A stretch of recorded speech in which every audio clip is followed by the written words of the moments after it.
This episode is brought to you by Athletic Greens. Listen, your body's nutritional needs change all the time due to a variety of factors like stress, travel, sleep patterns, exercise, a crappy diet, and even with a balanced, healthy diet, it can be tough to cover your nutritional bases. That's why top performers, athletes like us, executives, and entrepreneurs trust Athletic Greens. Athletic Greens Ultimate Daily is the obsessively researched all-in-one nutritional support containing 75 vitamins, minerals, and whole food ingredients. Ooh. Just one scoop contains essential vitamins and minerals, prebiotics, probiotics, digestive enzymes, adaptogens, and more, providing you with convenient and comprehensive nutritional insurance that supports your gut health, energy, immunity, and more. No harmful chemicals, artificial flavors, sweeteners, no added sugar, no GMOs, gluten and dairy-free, no herbicides or pesticides, you name it. And it's vegan, paleo, and keto-friendly. Wow. If it's time to focus on your health and feel your best, Athletic Greens takes the guesswork out of everyday good health and does it without compromising on taste or quality. That's very important to me. Why wouldn't you try it? Jump over to athleticgreens.com/heartland and claim our special offer today. 20 free travel packs valued at $79 with your first purchase. That's athleticgreens.com/heartland. Start your day right, and good things follow. Yeah, kick it on back and crack a cold one. Yeah, the boys are about to go on. Just shooting the shit and letting it rip. Hey, let's go. It's time for Heartland Radio. 2.0. Here we go. Welcome to Heartland Radio 2.0. It's Wednesday for you. It's Tuesday for us. Oh, yeah. A leisurely afternoon around the office. Half the crew's on their way somewhere on a trip to Pittsburgh. Back to the Berg. That's right. For the Pitt game. Going to be an exciting time for them. As for us, we have an incredible interview set up today. The two DEA agents that took down Pablo Escobar are going to be talking to us on the phone. Let's go. Probably the majority of this episode. Everything we ever wanted to know about the cartel, Pablo Escobar, these two badasses that were portrayed in Narcos, all that stuff on today's episode. I'm fucking excited about it, and I'm excited about the fact that my kill count on mice is up to 7. Seven mice. Let's go. How many mice are in a herd? Well, I don't know. 11, I believe. Hundreds. I bought 8. So you have 4 more. I think so. I think 4 more and you're free. Well, I bought 8 traps initially. And I thought, well, this is going to be plenty. You're Supply and demand. Usually you see one, there's about 50 in the wall. So every time I've ever caught mice, I catch 2, 3, whatever, and they're just done. And then Marnie was like, I think we have like 200 mice. Oh. I have seen so many mice. I'm like, well, yeah, you're seeing the same one over and over. True. Right? So no way we have 200 mice. We might have 200 mice. At the rate I'm catching them, I literally will set them out in the 2 honey spots I got that are hot right now. I'll put one under the workbench in the garage, one in the corner behind the dryer in the laundry room. Ooh. Within 15 minutes, I have a mouse. I mean, it's that fast. Oh, yeah. I think I have a full-fledged infiltration. It sounds like you're infestation. It sounds like you're loving it too. It's kind of fun. It's kind of fun. You've got the taste of blood. And I know. Now it's just it's a sport to you. I might get to the point where set up a camera. By the way, why are you not setting up a camera to catch the kill cam? I should. I'm going to get some of those wildlife cams and set up, like they put on deer trails or whatever. I'm going to go shirtless. I'm going to go face paint and just go with a sharpened wooden spear and start gigging. You're hunting mice. That shitty movie we watched, Zombieland 2. Mm-hmm. Oh yeah, 2-shot, double shot, Zombieland double tap. How they have like the zombie kill of the week or whatever. Yeah. I mean, I think you should at this point that 7 traps is enough traps. Yeah. I mean, let's get a little creative with your traps. So it's getting a little boring. For the longest time, Todd criticized me and his father because we're kind of like those, way more so his father than me, but people that are like, let's protect the home. And all that. And he has a joke about his dad setting up his own private jungle, like Vietnam, to protect his home. Todd's turning into that human now. He's under attack. My dad was sawing off a shotgun in order to hide it in the kitchen. That's a little overboard. I think whenever you hit like the 12th mouse, you're probably going to be at that point. Maybe. I mean, you're already talking about putting face paint on and sharpening at this point, I'm surprised you don't have a shotgun attached to a string that is attached to the trap. Oh, yeah, piece of cheese. just blow it through the wall. Tom and Jerry style. I think it's time for a snake. We talked about this. You laughed it off. These are snake levels of mice. But I would rather have a mice infestation than I would one snake in my house. It's the problem. I have a problem with snakes and just a spiders. garage, though, right? No, I'm catching them in the laundry room. Okay, so Need a snake. More in the laundry room than the garage. well, if you just keep the snake in the laundry room, Put it on you a think it'll leash. just stay there? yeah. Yeah, snake leash. well, no, if you see, It if can you, constrict. It'll pull out. if you get some caulking Pull-out game strong. and you caulk the bottom of your doors so the snake can't get underneath, you're fine. But So- then, I so can't even then there to just- do laundry. Just cock Completely it. seal Cock off. the snake. Just cock it to the Or to teach the floor. snake how to do Well, I laundry. thought you wait. No, you You trap don't it do in. your them. laundry in the backyard in a washing bin in a hanger on a string. No, string line. no. No, he's got that laundry room. This dog shit All all those over. new machines. Yeah, so it's a full infestation. It's a tough I battle. It's going to be interesting to see. I'm going to go get 8 more traps on my way home today. If I go through them, it might be time to call in a professional. No, I mean you got it under control. The snake, I is don't that know what if you I call? do. Is that what you call a snake? The professional? Could be. Here's the problem with Could- snake though. Snakes, they act on how hungry they are. Like they eat Yeah, a mouse, they're done for the It's day. going to be done for like a week. I don't know. I think if he sees another mouse sitting ever there, he's seen gonna those know. Big things? snake. They're lazy. They keep that shit. You're in their calling stomach. snakes lazy? They're super Yeah. lazy. Once they I get don't know full, they about don't do anything. You ever see the video of the rat and the boa constrictor in the cage? Like it ate one, Yeah, and then they waited. put another one in there, and it lived in there for like 2 weeks. It got so comfortable with the boa constrictor, it's like literally sleeping on top of it until one day, of course, the snake gets hungry again. No more rat. But that's how lazy. And snakes unless you are. get the snake from Anaconda, that guy was Yeah, you got to get a big Big snake. boy. Yeah. he that- was the Michael Phelps of snakes. that snake also amphibious. Like it was awesome in the river. Yes, a lot of most- snakes. Yeah, are. a lot of snakes are. Yeah, a lot of snakes. I don't know that what kind was that? Not a boa. The It was an python. Anaconda. It was an anaconda. Anaconda. Yeah, The snake name in of the, the what was the name snake of in the the movie Anaconda? Name of the movie. Yeah. So they swim too, Oh, yeah. like water moccasins. Most snakes do. Yes. I don't know. Very good. Yeah. most Also, of you're them. talking about like constricting snakes. You don't want those. They crush their prey. You want one that's just garden gonna one? actually Yeah. eat. The only Swallow it snake whole. that doesn't swim is a rattlesnake because the rattle fills up with water and becomes like a cinder block tied to their feet. and it sinks to the bottom. Got it. When I was a kid, I was swimming in Lake Monroe off my uncle's houseboat. We would just Minnetonka. jump off there, of course. And I came up from the water, boom, cottonmouth, right in front of me. A cottonmouth water moccasin, Oh, I thought you were gonna say because like the bad ones. you had cottonmouth because that's No. tough too. No. I wouldn't see that. I would feel it. But I saw this. What'd you do? Just a mouthful of cotton. I fucking screamed like a little girl and swam my ass off as fast as I could with my life jacket on, which you don't get anywhere when you're trying to Oh, swim see, with a so life you jacket. turned away from the snake and swam. Oh, yeah. See, I probably would have done it back so I could at least keep eyes on it so I know where it's at. Kick it, maybe. You know. I mean, let's not. Jesus. My Christ, dad that's a killed dumb it. idea. He grabbed this black piece of PVC pipe or something. It was just laying against the wall of the houseboat. And when I was swimming in, he was like, keep coming, keep coming. Oh, it was He's following like, you? yelling for me. Yeah, because Oh, they're this is like a poisonous. movie. Yeah. So Jeez. it's coming after me. I swim to the back, and then my uncle pulls me up real fast. And then right when he pulls me up, my dad smacks this water moccasin on the head. Oh, so this was real. Like, Yeah. this was coming at and you. it goes down, and then came back up and just floated. Belly Oh. up. Nice. Did you cook it? Dead. No. What do you mean? I'm not going to eat a snake. Respect Why? the snake. Fuck a snake. And I then have you no respect for And then snakes. you take the skin off, and it's like a trophy. Oh, it's awesome. Skin it. Okay, how about a fake snake? Act like a scarecrow to scare the mice, keep them where they're at. That's instead of That's a good idea. That's a scampering good across idea. the floor. You think that'll work?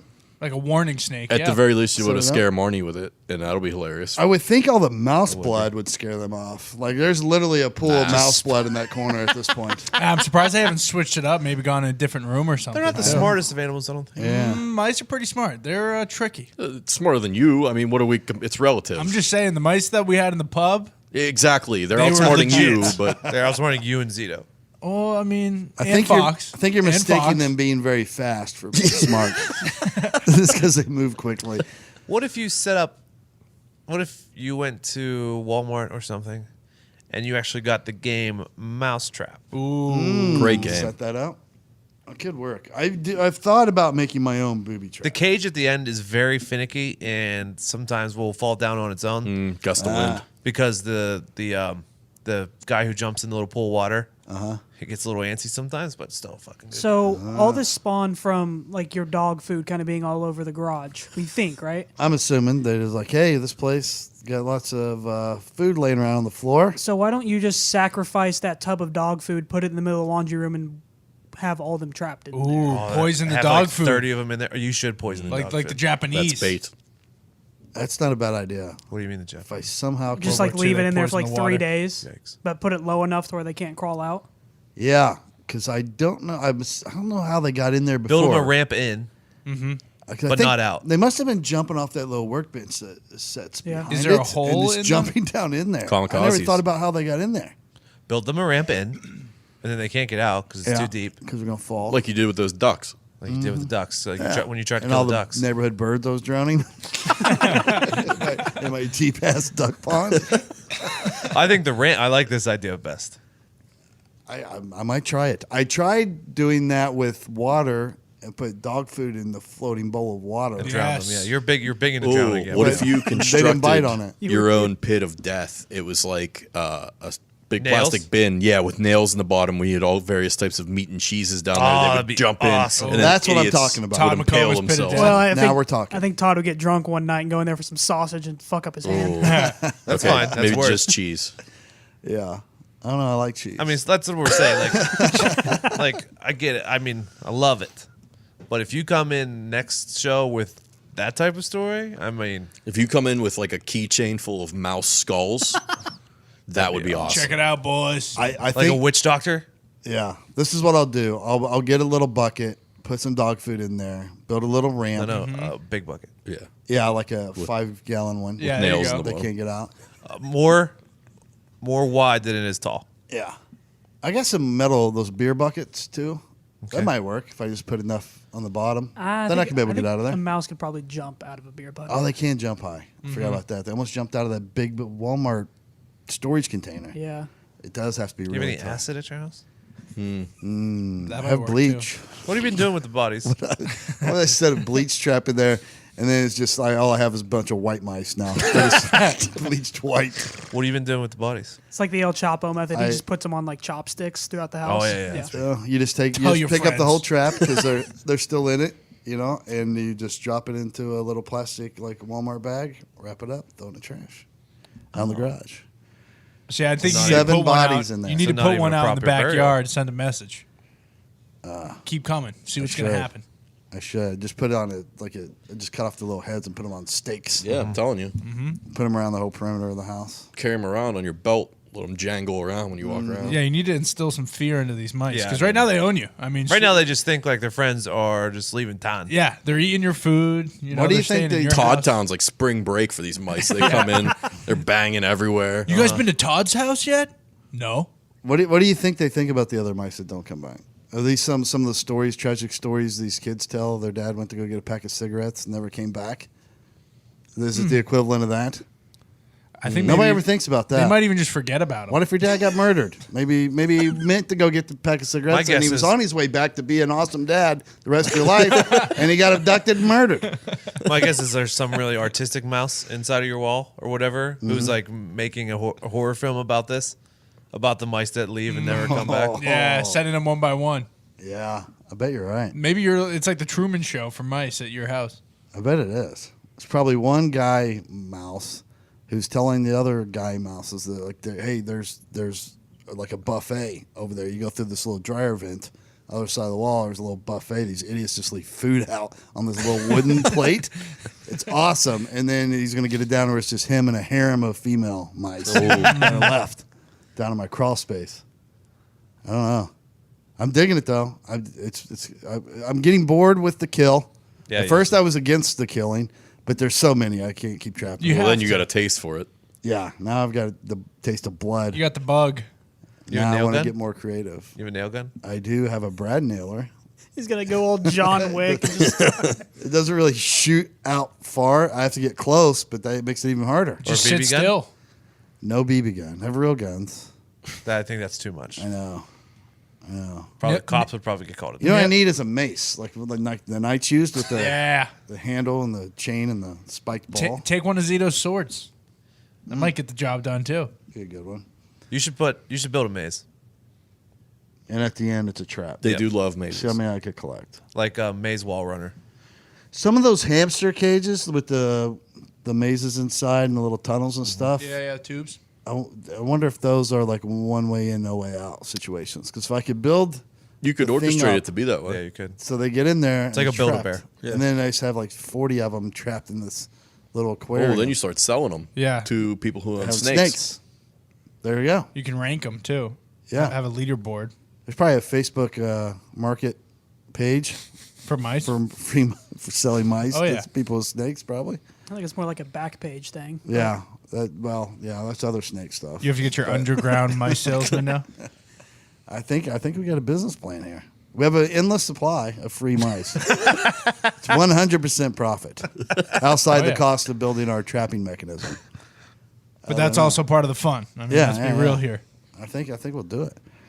Well, speaking of hunting and trapping, we have some of the greatest hunters and trappers of men in the history of crime fighting. But before that, let me tell you this. Their interview is brought to you by our friends at Lisa Mattress. Hey now. If you find yourself distracted, forgetting things, making mistakes at work, a quality night's sleep makes all the difference. I guarantee you both Javier Pena and Steve Murphy will tell you without a good night's sleep, they would have never have captured, ultimately resulting in the death of Pablo Escobar. Yeah, the one thing that I have read about them is they slept really nice every Don't night. fight crime on a lack of sleep. It's very important to being at your peak performance level. The Lisa Mattress is a product of more than 30 years of experience in mattress engineering and hundreds of hours of testing, comprised of 3 foam layers that provide cooling, pressure relief, body contouring, and support. Over 300,000 happy sleepers agree.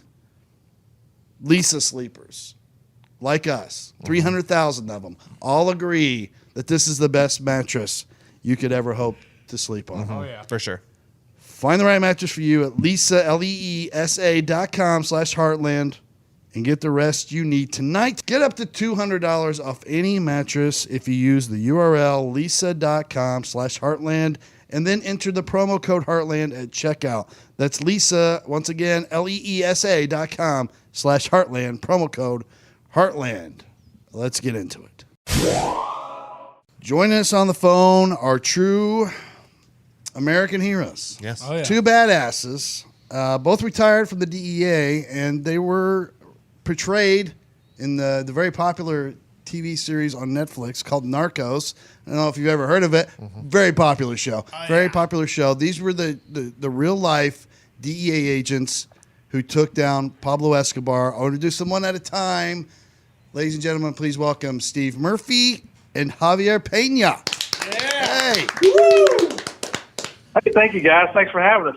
Yep, appreciate it. No problem. Hey, I'm big fans of your guys' work. I have been for a long time. We talked just briefly before you came on here, so you know I'm a retired copper, and therefore I have a lot of questions. These guys, big fans of the show Narcos. Yes. Big fan. We talk a lot about organized crime, mostly I think because of the 2 Italian guys from Pittsburgh that are in the room, but also cartel-wise and other things. So this is something we're very interested in, just so you know. So I can't thank you enough for coming on the show.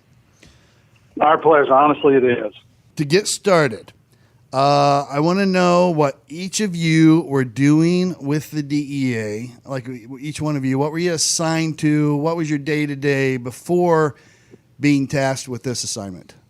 Yeah, my first, before Pablo Escobar, I got to Colombia in 1988. I mean, I was just doing regular type investigations. I'd been there about 2 months, and when my boss pretty much said, we're assigning the Pablo Escobar investigation.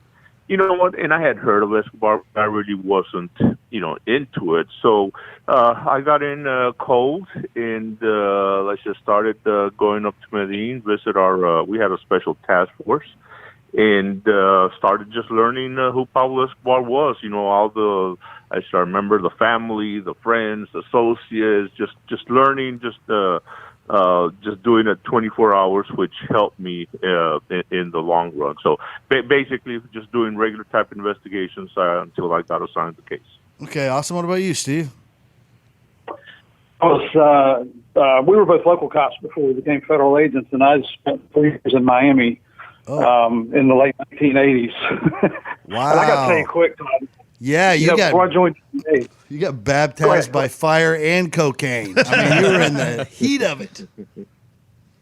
Well, you know what? As the local cop, before I got to Miami, the most coke I'd ever seen was 2 ounces. Most coke at one time. Yeah. The first case I got to work undercover on in Miami, we picked up 400 kilograms. With 2 ounces to 880 pounds. So, and I knew who Pablo was just simply because he controlled South Florida at the time. But I never had a case that directly impacted. We knew it was the Medellin cartel, but we couldn't get to that level. And, and here's the funny thing. When Javier and I went to Colombia, you don't know what cases you're going to be assigned. You get there and you meet people and you see who you kind of connect with and, who you click with. And that's how I got assigned was Javier had already been there for years working with a guy named Gary Sheridan, and I was just fortunate enough to be teamed up with him. Okay, so basically you were kind of transferred or put at the field office there. It wasn't necessarily, you weren't sent there specifically to work on Pablo Escobar at first? It's a voluntary assignment. You have to volunteer to go overseas there. Gotcha. Now, is it like, I don't remember I don't think it's like this now, but was it ever at a time where it's like kind of like the military where you've got to do one tour out of country, at least when you first get started? You got to get that under your belt within a certain time frame? No, this is basically you have to do 4 years domestic anywhere in the States. I did my time in Austin, Texas, and after the 4 years, it's a voluntary assignment. You don't get forced to go. You have to volunteer for it. So, like I said, everybody starts off. You got to learn the basic surveillances, undercover, how to make a case, basically how to put the cuffs on a guy. Then you can put in for the foreign arena. Oh, okay. So you put the work in domestically, kind of develop your skills before you go to the big leagues, which would be a place like Colombia. Exactly. Yeah. And you know what? And that's exactly why I went. I wanted to do I learned the small stuff, the small traffickers. Then I wanted to see how the major leagues worked. Okay, awesome. It's funny, Todd. It's funny you say that because some guys that wanted to go overseas went home and told their wives, "I'm sorry, honey, they assigned me there." Yeah, I bet. There's probably a lot of that went on. I'll see you in a year. I tried to fight against it, but it's the job. For our listeners, some of them are very young. Here's a little education. This is just what I gathered quickly. A quick synopsis of who Pablo Escobar was in the world during the 80s and 90s. He was responsible for 80% of the world's cocaine drug trafficking during that time. 80%.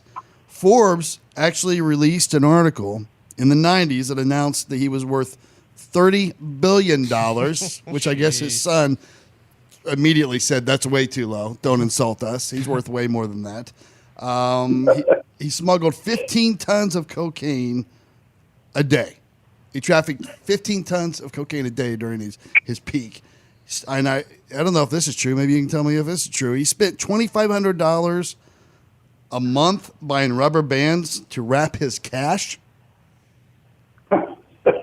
Yeah, we don't know if that's true. That might be a Hollywood make-believe. Okay, that might be a little Google flair for me. He offered to pay off the country of Colombia's national debt at one point, from what I understand. Yeah, is right. That is very true. Like I said, he wanted to be president of Colombia, but he offered to pay their debt. Okay, so I want to dig deep into this investigation. Can you tell us overall, like, the time frame we're looking at, like how long this whole thing that you're about to describe to us took place? Yeah, basically it started really in the mid-'80s, and you had heard of Escobar, but not that much. Then towards the late 80s is when he really became big, when the start of terrorism, the narco-terrorism, which he started it. So then all of a sudden who is this guy? And like you mentioned, responsible for 80% of the cocaine that was reaching the world. Wow. Then, like I said, what got everybody's attention was the terrorism. the killing of politicians, judges, putting a bomb on commercial airline, killing the next president of Colombia, just whoever got in his way. And that basically no one had ever seen a trafficker operate like the way Pablo Escobar did. So that's what got everybody's attention. It's like, well, this guy's out of control. There'd be daily occurrences where like, nah, that didn't happen. Yep, Pablo Escobar, just put a bomb on a commercial airline. So people were just getting killed, and then the car bombs, the famous car bombs. And I tell people something I'll never forget, because we had never seen a car bomb before. Yeah. So this guy was placing them all over Medellin, Bogota. So that's what really set Pablo Escobar as being just a mass murderer and the king of cocaine exportation. Okay, I'm glad you mentioned the term narco-terrorism, because I think when a lot of people, like, it gets thrown around a lot in the news or whatever, and I think that regular people associate that term with, oh, that's where, the cartel helps fund terrorism in the other side of the world, like they're helping ISIS and all that stuff, where it actually refers to this new tactic that I guess you're saying he kind of developed, where you kind of rule by fear or accomplish your agenda and strengthen your foothold within the area that you operate by committing terroristic acts against public officials and then innocent people, so that everybody's scared to death to even mess with you, right? Absolutely. And you know what? We give Pablo the credit of being the world's first narco-terrorist. And you hit the nail on the head. People say, what's a narco-terrorist? It's just a narcotics trafficker that employs terroristic activities in his business. Pablo's number one. Did anyone in his group, I wonder, because some of these tactics are kind of military-like, but more like what rebels and guerrilla fighters use. Were he or anybody else in his group trained in that way? Were they ever part of a rebel force or anything in that area? Yep. You know what? You have a great question. And a lot of people do not know that the original trainers for how to place bombs came from Spain, the terrorist group, the ETA. They're the ones who came to Medellin. They taught the sicarios how to do the car bombs, and then we had also Israeli mercenaries, and that's a proven fact. They came into Medellin. They set up training camps for the narco traffickers, and the first ones were set up by Escobar's partner, a guy by the name of Jose Gonzalo Rodriguez Gacho. They called him El Mexicano. They brought in about 12 guys, and man, they had training camps, and it was just unbelievable. But yes, they like I said, ETA in Spain, Israeli mercenaries came in to like I said, teach them how to kill, how to shoot, how to place bombs. So a lot of that training took place. I had no idea. That's a sophisticated network. That's almost probably rivaled Colombia's own military in some with might, I would assume. Like that's a sizable force to be reckoned with. Yeah, these were top elite forces. Like I said, and I remember, like I said, the Israeli mercenaries, because we really got into it. We had people who participated in this training in the jungles, so we knew exactly what they were doing. A lot of these guys got indicted. Remember, there was a colonel by the name of Yair Klein, but nothing ever happened. They never brought him back to Colombia. But this guys, and money was no problem. In Gacha, really, Escobar's first partner was credited with he was the military arm of the cartel. So a lot of that training did take place. It's fascinating. I pity the fool. I absolutely pity the fool. And the fool in this case is me and anyone else with tremendous credit card debt. Because that's a game that you cannot win. Nope. Nowadays, they include a little breakdown to show you how only paying the minimum payments means you'll be paying it off for decades. That's right, decades.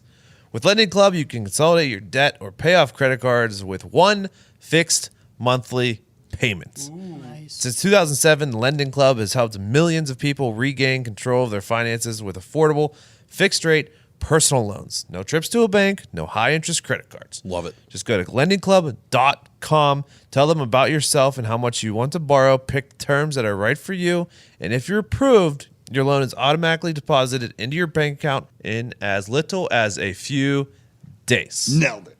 Lending Club is the #1 peer-to-peer lending platform with over $35 billion in loans issued. Go to lendingclub.com/Heartland. Check your rate in minutes and borrow up to $40,000. That's 40 stacks of high society. Lendingclub.com/Heartland. Lendingclub.com/Heartland. All loans made by Webbank, member FDIC, equal housing lender. Steve, where are you from, Steve? I'm originally from Tennessee, but I went to high school and college in West Virginia, so I'm kind of a cross between a redneck and a hillbilly. Well, that's what I thought. What kind of culture shock takes place when you get shipped to Colombia and you're thrown into basically the father of narco-terrorism and you're assigned to delve into that world and take this person down and have to work with these local authorities and military people in order to accomplish it? You know, that's a really good question because here I go from being a small town cop. I was a uniform cop for almost 12 years before I joined DEA. And I go to Miami and, you know, the senior agents, we go out and grab lunch together and they would take me to these restaurants where nobody spoke English. The menus are in Spanish. And I'm thinking, what the hell? Did we cross a bridge and go to Cuba or what here? And it's just perfect example of how naive I was when I got down there about the cultures. You know, I was being a redneck about everything. I'm telling you, hey, you're in my country. You need to learn to speak my language. But then through experience and living there and becoming accustomed to it and, you know, maybe mellowing out a little bit, quit being such a jerk about everything. My wife and I, we ended up having a blast in South Florida. And then that just kind of led us into to Colombia a few years later. So it all worked out. But I got to tell you, man, you talk about a fish out of water. That was me. Yeah, I can't imagine. It'd be the same for me. I was born and raised in Indiana. If you had to send me over there, I'd probably lose my mind. I had trouble enough dealing like I knew like the people I worked against here. Like I grew up with meth people. You know, half my family's in prison for meth. Like I'm like, oh yeah, these people, I belong with these people almost on some level. But to go out and have to do that, and then here's the other thing for both of you. And Javier, I'll let you answer your portion first. This really there was really no template, I assume, for this type of investigation. I assume traditionally it was you worked through Miami or another hub city, and then you worked through a wiretap or whatever, and then tied in a source, maybe through the cartel over the phones, picked them up when they came to visit in the States or something like that. Wasn't this the first time that you actually took the fight to them? Yeah, great. Wow. Yeah, this is the first time of many things that occurred. First of all, we were embedded with a specialized group. We lived with them. We stayed there, you know, did everything with them, which is what helped us because we were there for first-hand information. Then, like I said, Miami. Miami was Escobar's playground. So we had a lot of people. So everybody in Miami was concentrating on his organization. So that made a big difference. And like you said, in living with that specialized group of cops, I mean, that was really what did it for us because you were there, firsthand information. You got to witness, you got to see. We were not on operations. We tell people we weren't supposed to, we did it. You know, how else are you going to gain the cops' respect? So I said, oh, I'm going to stay behind while you go out. So we broke policies, rules. We never broke the law, but that's one of the first that helped us in eventually, getting this guy. So that was very important by just being there with the cops, working with them.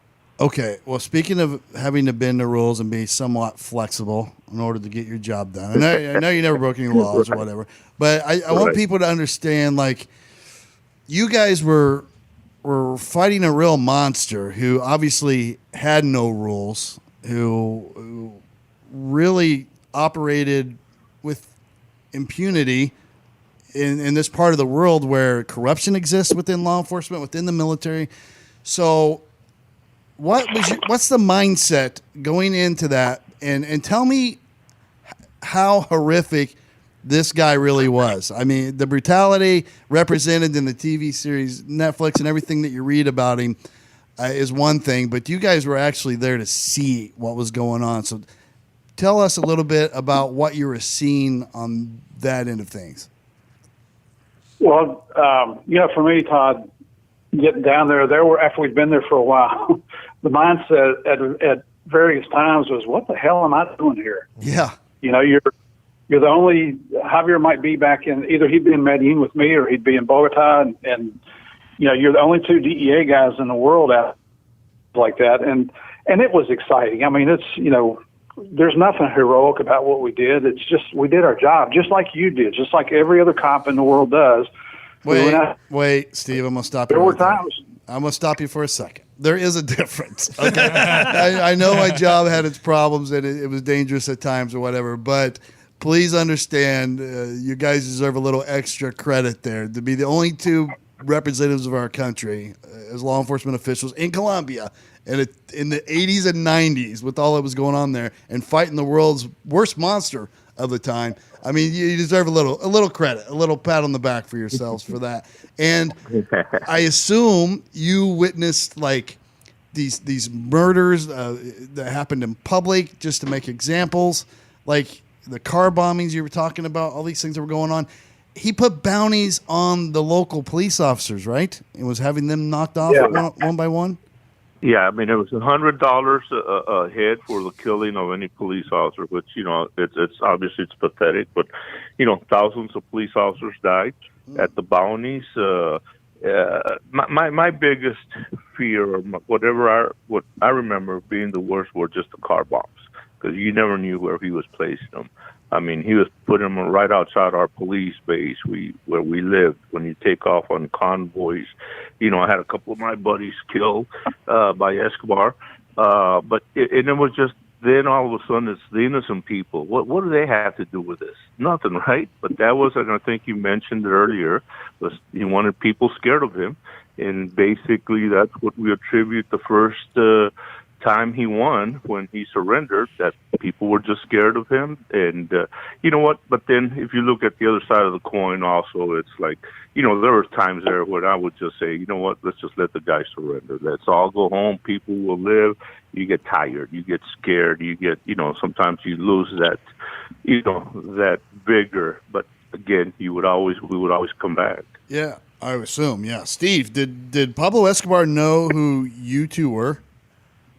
Yeah, he did. I assume he wasn't a big fan?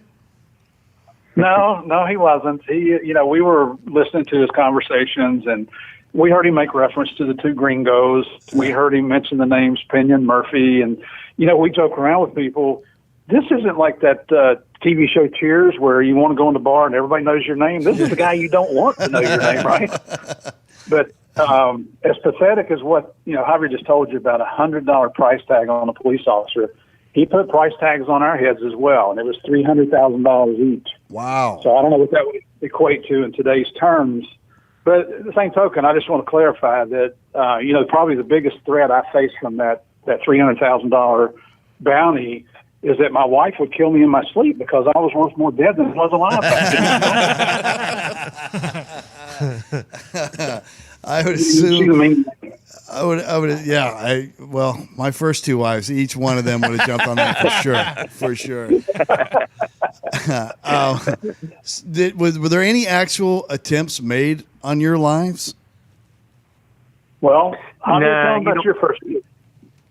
Yeah. Would you just tell him about your first one? Right. Oh, I had to move apartments twice. The first time, it was kind of weird. Yeah, I get a call from my boss. Are you at the apartment? I said, yeah, you need to get out of there right away. Oh. I took off right away. So Jesus. all they did was move me to another apartment, and then I had a second threat, move me. And I'm lucky, you know what, because at that time they would force you to leave Colombia. So I was lucky in that, I did not get transferred. I didn't want to leave Colombia. But it was scary at times. And the sicario, the mindset of a sicario is they're in love with Pablo Escobar. They'll take orders. They don't care. And this, I call them thugs, the 15, 16, 17, that was his, his heart of his sicarios were this young thugs who were brainwashed by Pablo. And, I talked to one of them, and I'll never forget, what he told me? He just said, you know what, I love Pablo Escobar. I'll die and I'll kill for him. He has taken me, given me money, taken my family out of the slums of Medellin. So my allegiance, I'm going to die with Pablo Escobar. So that was that attitude you were dealing with. So when you guys were first sent there, you said you didn't know that much about him. You go and you learn and you see all these terrible things he's doing. And then he becomes familiar with you guys as well. He obviously puts a bounty on you, attempts on your life. Did it ever become personal at some point where you're like, all right, now we got to catch this guy? A couple of my buddies have passed away, like you said. Did it become personal? Yeah. Oh, very much so. It was. And you know what? There used to be a saying in Medellin. It was like, you know what? We're not here to seize money. We're not here to seize dope. We're here to kill Pablo Escobar. And that was that personal revenge against him. Yeah, it was personal. Like I said, I lost a couple of good buddies, and Steve and I went to a funeral, and we had never seen. We had 8 coffins in the church. The major was a good friend of mine. I mean, yeah, you never wow. We just saw things that will stay with us for the rest of our lives. I can't imagine. So when they moved you out of the apartments, when they had the hit on your lives, was it because they heard your name over a phone tap or over a tape or something like that? That's how they got tipped off that you needed to leave the apartment? Yeah, that was the first one came from a phone intercept, and you know what? That's kind of scary because I tell people, sometimes snitches lie, phones do not. Yeah, absolutely. God dang! I mean, you guys. I'm still trying to wrap my head around this, and I have seen the series and I read about this before in the both of you, but the mindset after a while, I guess you get you're so invested. You've got friends that have been murdered at his hand or by his beck and call, and he arranges his own surrender the first time. You guys are deep. I mean, you've been working this investigation a long time. Like you said, you're very tired. And then the country of Colombia, and I guess also probably the United States had to sign off on that, but just allow him to build his own prison? Was that represented correctly in the TV show? Yeah, that was correct. And I was there when that happened, and everybody was like, what? What is Colombia doing, letting him surrender? And I'll never forget it. Basically, it was, we had lost and Pablo Escobar had won. Nobody liked that deal. The U.S. was very much against it. But you know what? If you look at the other side of the coin, where the government of Colombia is saying, we're just tired of all the atrocities. We're tired of Pablo Escobar, of all these people getting killed. So, like I said, I'm not saying that was the right thing for them to do, but I can see their point in that, the bombing is going to stop. And it did stop. He surrendered. Bombs went away. Killings went away. Trafficking continued. But innocent people were being saved. And you're right. We did not like that deal. The U.S. did not like it. But obviously there was Colombians. That was their agreement. And it was all because of the terrorism. And I think you said it earlier, making people afraid until they just say, you know what, let him do whatever he wants to do.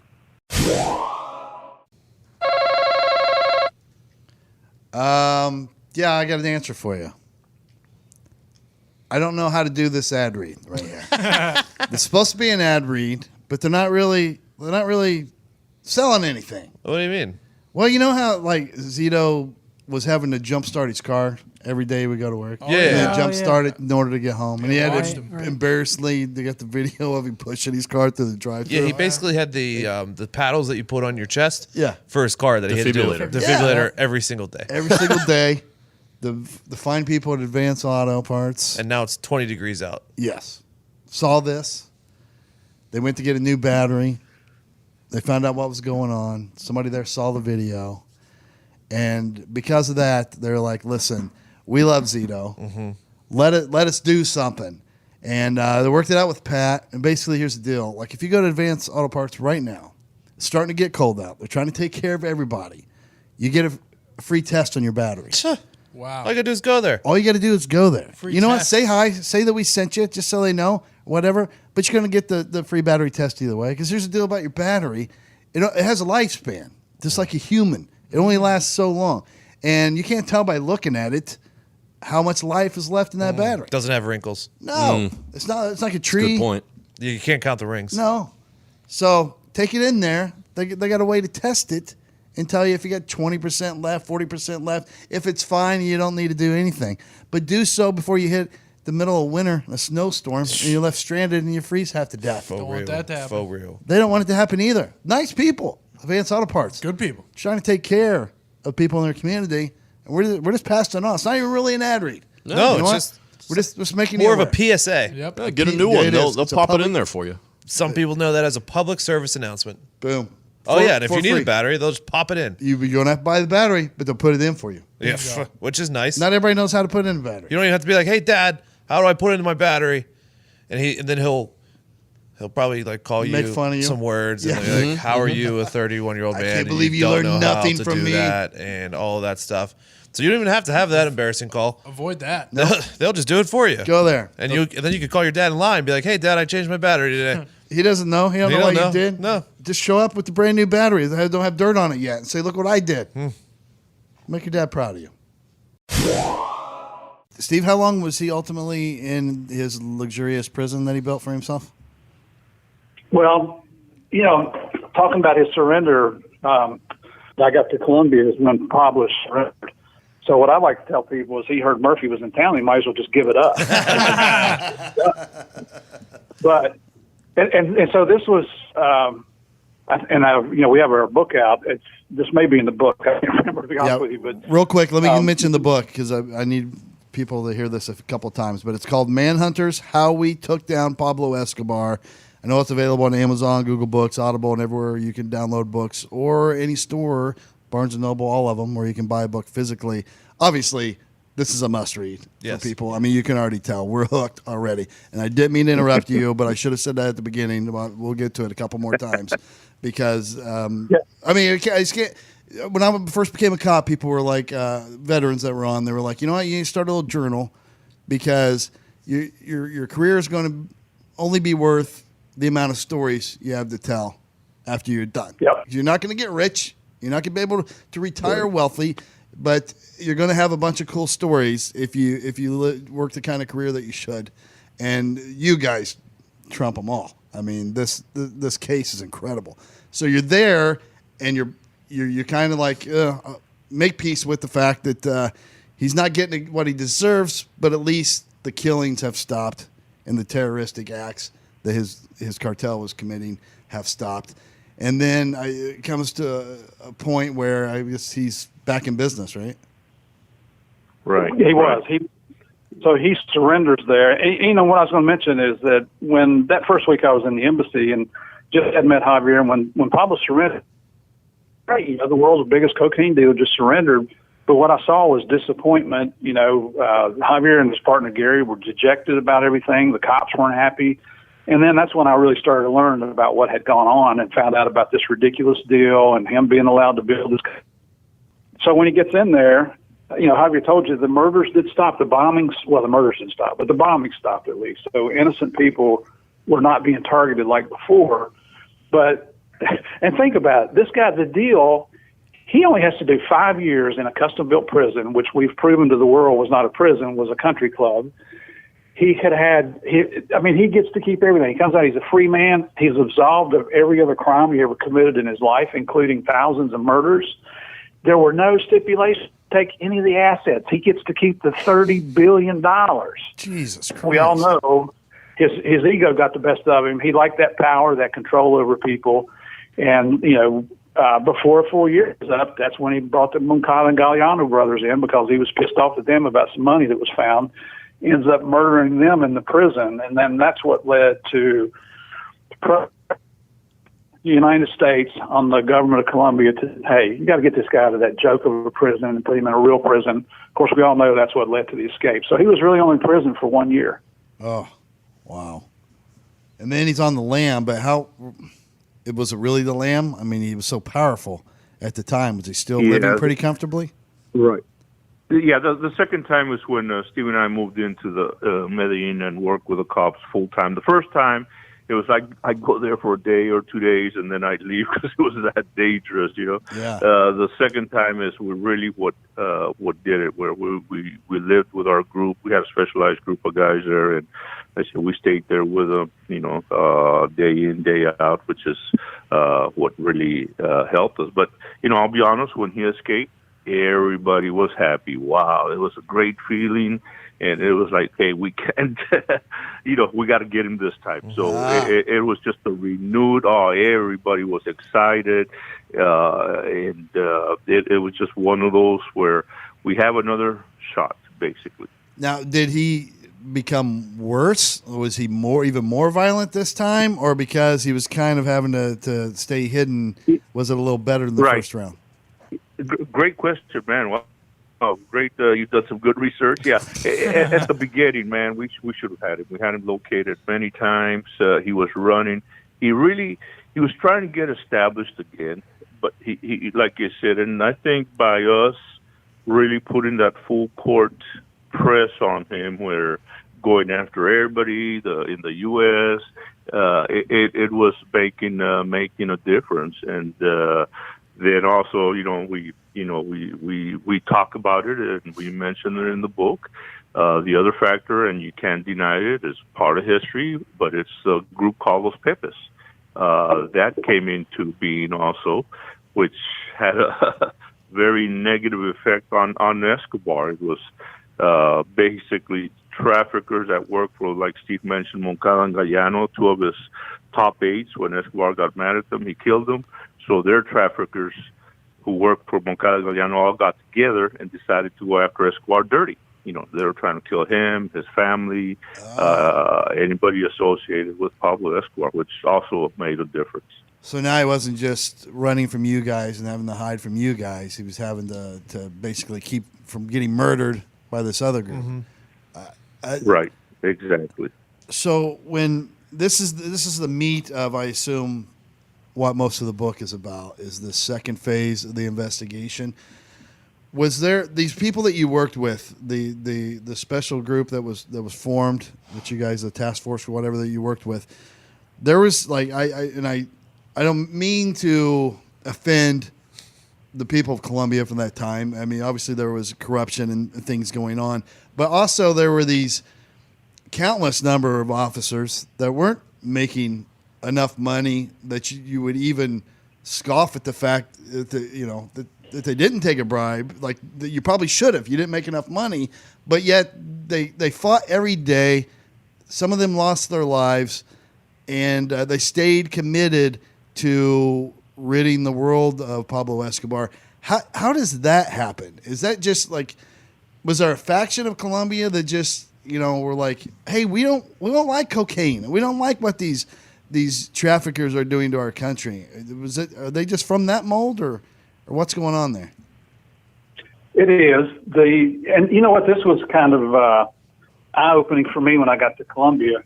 The only Colombians I'd ever met were the ones that I put in jail in South Florida, and right. And as wrong as this is, you tend to stigmatize, or an entire country because you met a few bad apples. Mm-hmm. So what my wife and I found when we got to Colombia is that if you go down with an open attitude, you try to get along, you try to understand that you're in their culture, not your own culture, and you try to speak Spanish that you can, and you just want to, be part of their community. They're some of the most accepting, nicest people in the world. It's just that little small fraction of a percentage of the drug traffickers. And of course, they've got they've got the terroristic groups, the insurgent groups down there, FARC and ELN and M19 and all those groups as well. But real Colombians are nice people. They're hardworking people. They're proud. I tell you what, if you go down there and act like the ugly American, they'll tell you real quick where to get off. But if you go down there with an open attitude and try to get along, we were just pleasantly shocked at how nice it was down there. And what about heroes from there, like Kiki Camarena? Am I saying his name correctly? Yeah, Kiki Camarena station. He was the in a station in Mexico that was kidnapped, tortured, and murdered. You want to talk about a hero? Now that's a hero. that's a heroic story. This is a guy who, when the Sicario kidnapped him, they murdered him, and then they had a doctor on standby who would inject adrenaline into his heart to life so they could kill him again. They killed him multiple times. Wow. That's how bad these people are. You know that. Yeah. I mean, that's incredible. And he fought against them for a very long time, right? He was kind of was he considered before you guys showed up the arch enemy of Pablo Escobar? Kiki was stationed in Mexico, and Pablo Escobar at that time, I mean, he was dealing with another faction of Mexican traffickers, and Kiki was based in Guadalajara, but it was notorious Mexican drug traffickers, Rafael Caro Quintero, Mata Ballesteros. It was the first original Mexican traffickers, and these guys were just as violent as Pablo Escobar. But again, their violence was based on, if you get involved with us, we're going to kill you. So let us do what we need to do, and it was based on money. They paid off as many politicians, and I'm talking about the Mexican guys, as possible to get their dope across. But Kiki Camarena is considered our first real, I mean, it's well known because of what the torture, the hideous stuff they did to him. So he's like, when you talk about DEA, everybody in DEA knows who Agent Camarena was, and like Steve said, just a real hero, and there's a lot of respect for Kike, and it's the first time that when he was killed, the United States put tons of pressure on Mexico. There's a famous story where it happened, where the president closed down the border between the United States and Mexico because we were not getting the cooperation. It was closed, I remember, for about 20 minutes, and all of a sudden the Mexicans said, "Hey, we know where the body is." So it was just an all-out effort by the U.S. government. Wow. Now, did you watch his season of Narcos Mexico? And how did you feel about that? And then also, how did you guys feel about how they represented you guys in the first Narcos? Great question. Okay, well, yeah, I know. I'll let Steve answer how about us. But with Camarena, I watched it, and you know what? I was also in it special because I was involved in the search. I was a brand new agent, had about a year on, and I got sent to Mexico because I was Spanish speaker. They needed a Spanish speaker, so it was personal for me, and I got to. I was stationed. They sent me to Mazatlan, which is where the trafficker who killed him was located, Caro Quintero. Mm-hmm. And I think Netflix, the series on Agent Camarena, I mean, they did a good job. It's horrific, and it brings back memories. And I think they portrayed it accurately. Obviously there's Hollywood in a lot of stuff, but I think the Camarena story was portrayed actively, and I think they're doing the another season on the investigation, which is going to be unique. So, again, it's I think it was done well, and I think now that a lot of people, and you know what, people have told me, Javier, I couldn't watch it. It was just too violent. I didn't want to watch what they did to Camarena, but I mean, that's it happens, part of history. So. And I'll let Steve with the Narcos. Yeah. So, and for me, I've watched season 4 up to the point where they kidnapped Kiki, and I just haven't been able to watch it yet. I'll get to it eventually. Just not something I'm looking forward to. Yeah. But as far as the actors, man, we love those guys. It was Boyd Holbrook played me, and Pedro Pascal played Javier. And Pedro's probably a little bit more well known because of his role in Game of Thrones. Yeah. And, he's somewhat like a man slut like Javier is. So that part is true, guys. So, a lot of Narcos is made up, but that one part is true. Javier did have all his girlfriends. They weren't informant, they weren't communists, they weren't hookers, but every other woman in Colombia was fair game. I love it. You know what? And if I can interrupt, I'm just going to say that, you know what? The main question, and this is the main question when I talk to people That's their main question. Did I have all those affairs? So everybody wants to know about the sex stuff. But you're saying a lot of it was made up, though? Say that again? You're saying a lot of the show was made up, though? Yeah. I mean, we weren't running across those rooftops by ourselves and people, and the everything we did was in conjunction with the Colombian National Police. We had no authority down there. Right. We're there as their guests at their invitation. And if you remember the scene where Murphy and Pena, when they chased us, Sicarios walking back, and that little baby's laying there, and, and Murphy says, "Oh, she's cute. I think I'm going to take her home." Well, you know what? Even in Colombia, that's called kidnapping. You can't just do that, right? So, a lot of Hollywood involved in it. And that's why we say we're not heroes. It's the Colombian National Police that are the real heroes out of this whole thing, because they took their country back from this piece of shit. Yeah, that's a great point. And I apologize for a second. I started to confuse Kiki with Colonel Martinez. That was representing the TV series as well. He was a real hero. That guy, I would have bowed out. I consider myself a fairly tough individual, but man, he went through it. You're not kidding. He made a sacrifice. Colonel Martinez, and let me just add, with Colonel Martinez, he says a real hero. And you know what? Pablo Escobar was trying to kill his family. I mean, I used to see those letters. Escobar would write Martinez letters saying, your family is going to be dead by the morning. I mean, it got to be personal between both Martinez and Pablo Escobar. And Martinez never gave up, and obviously, in the end, that's what Colonel Martinez and his son were the ones instrumental.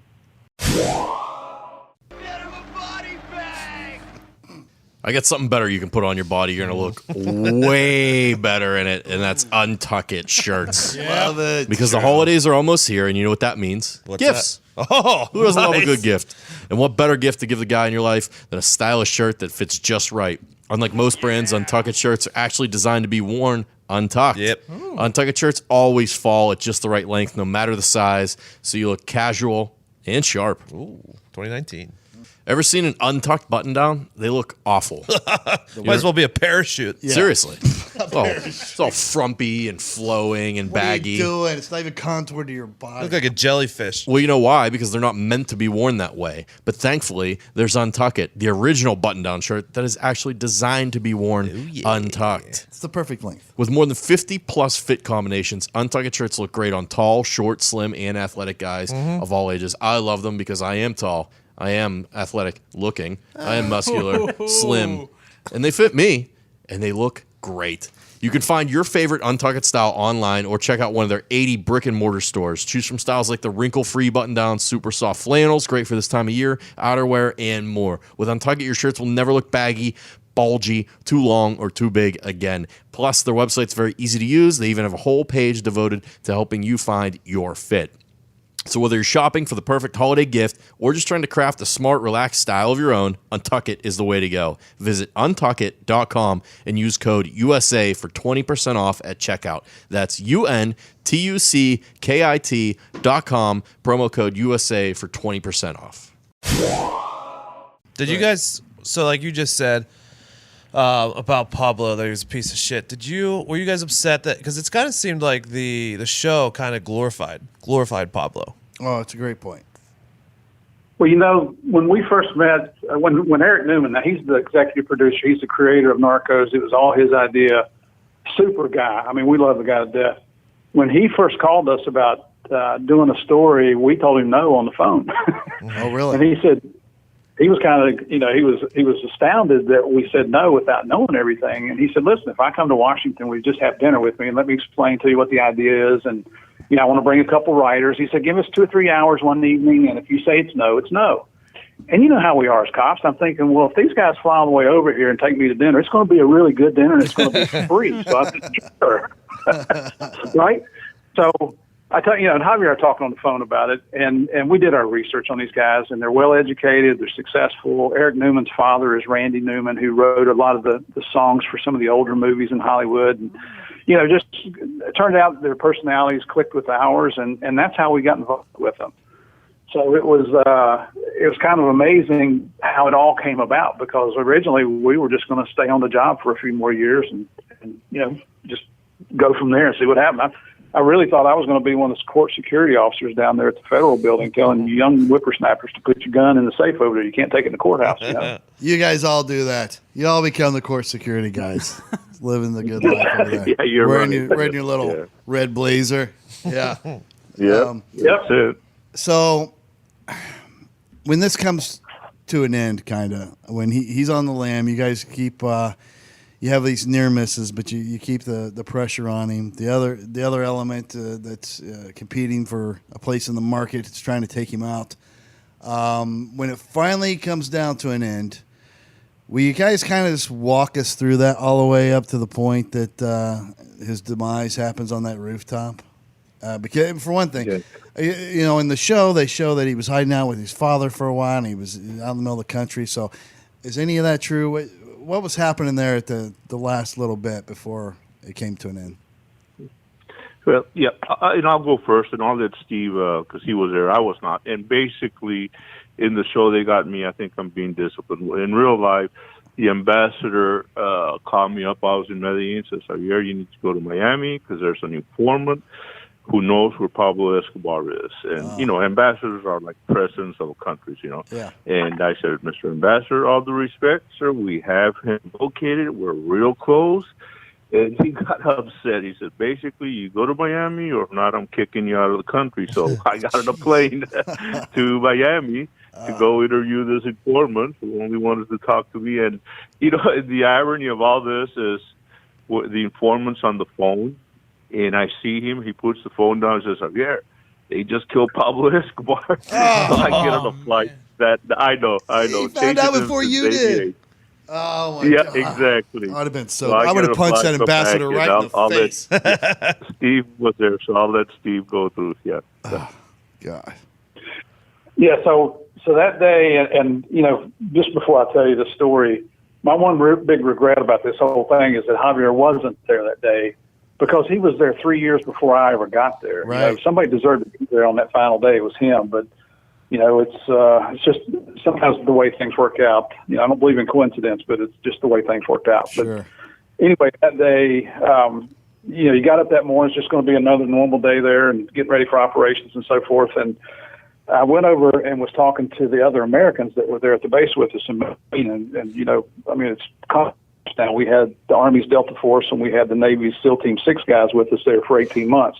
And let me tell you what, those are the studs of the world. I mean, those guys are phenomenal. Javier and I both have the utmost respect for them.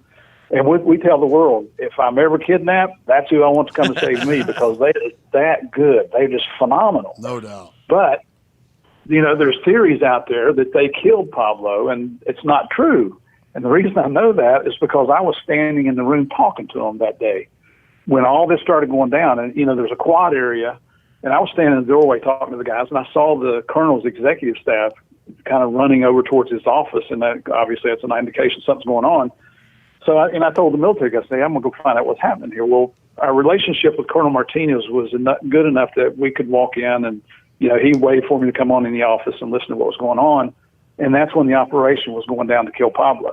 Now, if you watch Narcos, it shows I was on the roof. That's absolutely not true. There were no Americans out there. I know where we were. That was the Colombian National Police out there taking care of business. Okay. So, the colonel told the guys on the operations, the Dahin unit, he said, hey, stand by if you can. We're mounting up the troops. We're on the way to help you. But if you have to, do what you got to do. Well, there's 600 troops we got to mount up, and it's not something you do in 5 minutes. It takes quite a while to get 600 guys geared up. You got to issue weapons. You got to get the trucks out. You got to have everybody accounted for. And you know how that goes. Yeah. So while that's taking place, the next thing you know, the radio gets quiet for a couple of minutes. And then the next thing you know, this major comes up on the radio and he says, Viva Colombia, Pablo's dead. So that part is true. That really happened. Wow. That's when, I took off running over to where the telephone bank was so I could call the embassy and report that in. I called the embassy trying to get a hold of our boss. By the time I got him on the phone, he already knew. He told me that Pablo had been killed. And I'm thinking, how did you do that? But that was the relationship he had and we had with the Colombian National Police. The head of the Colombian National Police, the first person he called was our boss. So anyway, my boss says, listen, I want you to get out there and confirm this is Pablo Escobar. That's your mission. So I run over to my barracks and, my weapon and get my cameras and all that stuff. Come running back out. And every Colombian police officer in the patrol unit is gone. All 600 of them are gone. What? And I'm thinking, how the heck am I going to get out there, And so you start thinking about rental cars and taxis. And, all this stuff just, floods your mind there real quick. And lo and behold, here comes Colonel Martinez coming back in his Jeep with his driver and his bodyguard to get his camera. And he looked at me and he says, hey, you want to go? Jump in the Jeep. So that's how I got out there. Wow. So, and the reason I'm going through this whole story is I want the world to know there were no Americans out there. Okay. This was the Colombian National Police taking care of business. Pablo screwed up. He engaged the National Police that day in a firefight, and he lost. It's as simple as that. I know he fired upon them, but when they set out that day, when they moved toward where they knew he was there any doubt in anybody's mind that were involved that they were going to do anything other than kill him that day? None whatsoever. Oh, yeah. I like it. I like it. Right. And also, when Steve talked about Colonel Martinez, it was his son, Colonel Hugo Martinez Jr., who actually found Pablo Escobar. So that's another great story in itself. It's a father-son good team against a father and son bad team. Yeah. Because Pablo Escobar was talking to his son. So it's just a great ending. It's a great story. And, Lieutenant Martinez, the young kid, good friend of Steve and I, always talking. He would train a lot on this DFN equipment. He was never officially trained. He learned it by just practicing, and that's what ultimately, led to Pablo Escobar's death, when they located him on the phone. Wow. I tell you what, man, I know you guys are known for this case, and I'm sure that you were involved with many, many, many other significant cases that you should be very proud of. But I'm very thankful that you took time to call in. I know that you guys are busy. I do want to remind everybody to either download or physically go buy a copy of Manhunters, How We Took Down Pablo Escobar, written by these two gentlemen. You co-authored the book, is that correct?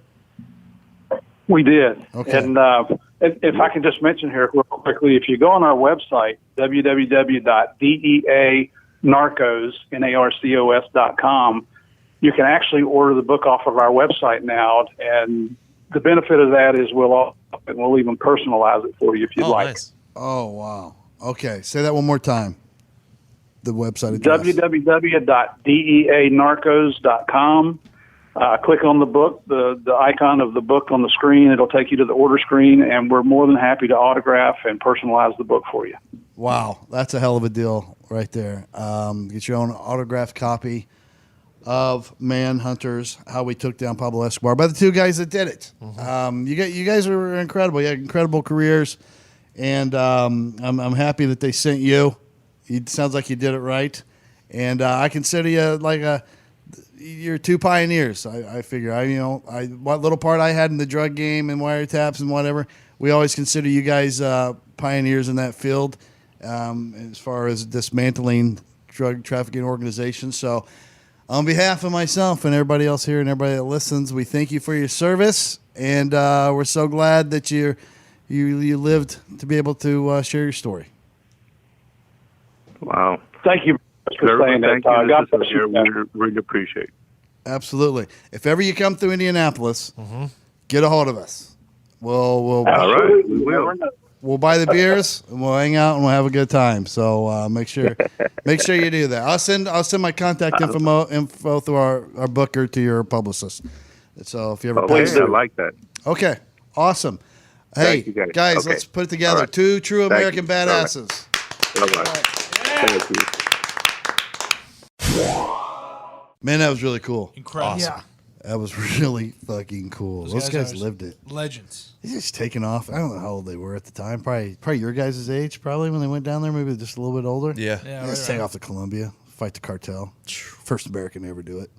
No big deal. Narco-Terrorism. Never really heard of that till now. Yeah, he invented it. Yeah. Pablo did. See, that's why I wanted to ask that. After I watched the show, I loved Pablo. Yeah, and it's like that same way with that's the best way to make a movie though, right? It's like you got to give that person some appeal. They do the same thing with. American Gangster. They Yeah. did with Frank Lucas. Yeah. You know? But I'm sure too. I mean, he led a lot of people, so there had to be. We should ask that. Yeah, there had to be some appeal to him because. Well, yeah, a lot of- time you well- can get that many people to follow you. Well, it's because he was in the streets. It was kind of like Frank Lucas, how he was handing out turkeys and shit like that. Yeah. Pablo was in the streets just throwing money around. Yeah, and that place is impoverished. Yeah, that's. I It mean, goes, money goes And he a long built way. he built hospitals and stuff like fear that. and money and stuff like that's how he got people to Yeah. follow him, and that's why he was going to run for president. Yeah, and then he just got too greedy. Once you Well, got $30 billion, That and when you kill your politicians' competition and stuff like that. in your own jail. Yeah. And I mean, if I make $30 billion, I'm gonna be like, all right, guys, I'm wrapping it up. Yeah, for sure. Go away for a while. Enjoy my life. I'd probably build my own compound similar to his jail just to live in it, not because I had to. But yeah, if he would have stopped, yeah, he would if he would have just stopped the murdering and stuff like that when he had 30 billion. Well, yeah, at that point, it's obviously not about the money anymore, right? It's just like a game. exactly. It's just a Yeah. game. Yeah. Exactly, It's because you don't think you can be stopped. Yeah. well, and it's just the probably the thrill and the power associated with it is what kept him going. Because at some point it's like I am like 15 Jim Irsay's right now. Yeah. I can have a really good fucking time. I can find other ways to get the adrenaline rush. I mean, they were having a good time. If Pablo Escobar Yeah, we're- had bought the Miami Dolphins back in the day, That was awesome. He should have.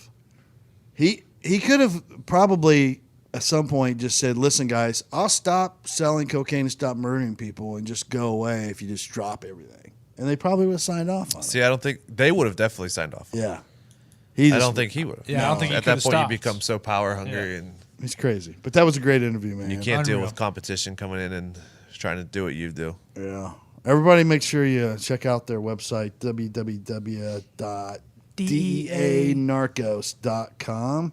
And if you haven't watched Check out that Narcos, book. it is awesome. Yep. Yeah, I go need to back and watch rewatch it. Now. I'm doing it. I'm jumping into it. Yeah, I'm jealous of anyone that hasn't seen it yet. The Narcos Mexico came out last year, Yeah. so I assume there's a lot more people who haven't seen that, and that was the one about Kiki Camarena, Yeah. which was very good too. Do I watch Mexico first or no? No. Just go right into regular Narcos? Yes, Okay. yeah. Good to know. Watch the very first one. Perfect. Because I believe Michael Pena is the one in Narcos Mexico. Yes. Who plays Yeah. Kiki. Yeah. Did a very good job. Yeah, very good. I can't remember who played Javier Pena. Pascal. Pascal. Yes. That's the guy from Game of Thrones. Yes. Yeah, I The can't remember Viper. his name. Yeah, I knew who he was. He, it's so funny that he was like, yeah, he was a bit of a coxman. That part. I wasn't running on any rooftops, but I was definitely getting around, if you know what I mean. That's great. Check them out. If you can find them on social media or whatever, thank them for taking time out with us. That was really cool. And that's it. Hey, keep spreading the word on the podcast. That's all we ask. You guys are doing a great job. Check out the store if you haven't already. Take advantage of the Veterans Day items. They're up there. They're awesome. really cool. A couple new football items as well up there. Some Pittsburgh stuff. I think there's a new Ravens shirt coming out. Oh yeah, the spin move. Yeah, the spin move shirt. There's a Packers shirt, I believe, as well. Yeah, lots of cool stuff. Go check it out. We're out of here.